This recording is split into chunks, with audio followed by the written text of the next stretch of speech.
Hello friends, good morning. Today we are going to see about the topics of tracing evolutionary relationship and fossils. First, we will see about the first topic, tracing evolutionary relationship. Why do we need to trace our evolutionary relationship? Evolutionary relationship help us to trace who we are more close to and who is our common ancestor. So with the help of these evolutionary relationship, we can able to find out our common ancestor. When we try to follow the evolutionary relationship, how do we identify the characteristics as common? Which characteristics is coming under common one? So these characteristics in different organisms would be similar because they are inherited from their common ancestor. So those characteristics which will not be similar, so those organisms, they are inherited from the different ancestor we can able to find out. Consider a mammal have four limbs. So same like mammal, birds, reptiles and amphibians. So those organisms, they are also having four limbs. So what is the meaning for limbs? Limbs are nothing but it is a joints. So the basic structure of limbs is similar, though it has been modified to perform different functions in various vertebrates. The structure of limbs is similar, but the functions of limbs are different depending upon the functions of different vertebrates. Such homologous characteristics help us to identify an evolutionary relationship between different species. So what is the meaning for homologous? Homologous, which means same. So such a kind of same characteristics help us to identify an evolutionary relationship between two different species. So look at the pictorial representation. First picture is the limbs of frog. Second one is the limbs of lizard. Third one is the limbs of birds.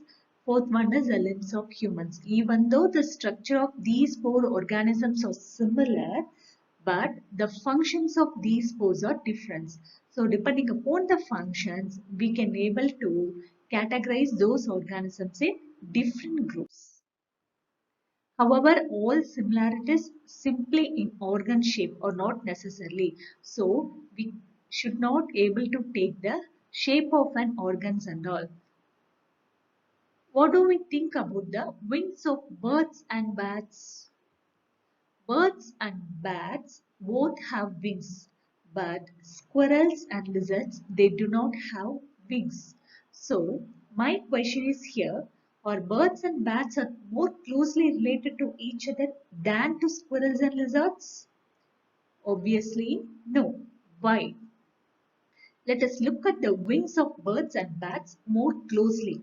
We find that the wings of bats are covered with scales, but the wings of birds are feathery covering all along the arm.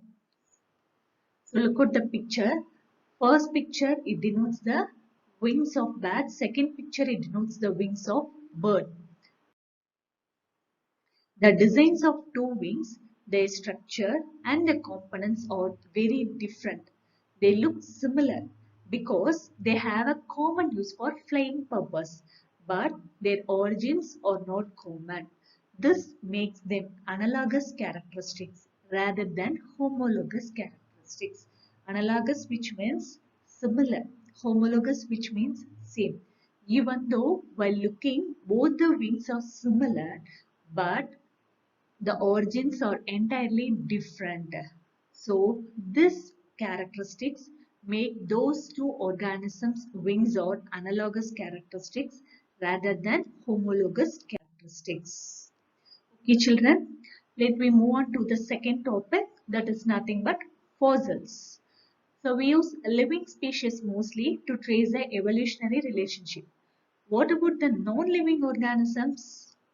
But organisms which once lived and do not exist anymore also have a story to tell about their evolution. So that non-living organism is called as fossils. How does the fossil form? Generally, when living organisms die, their body will degrade and decompose eventually. So our environment will not decompose them all. at once or completely. It will leave some evidence for us. So when a body is trapped under mud, when any kind of living organism body is trapped under mud, as the mud hardens, the impressions of the body will be left in the surface of the mud. This impression leads to the formation of fossils. Example, fossils of dinosaurs.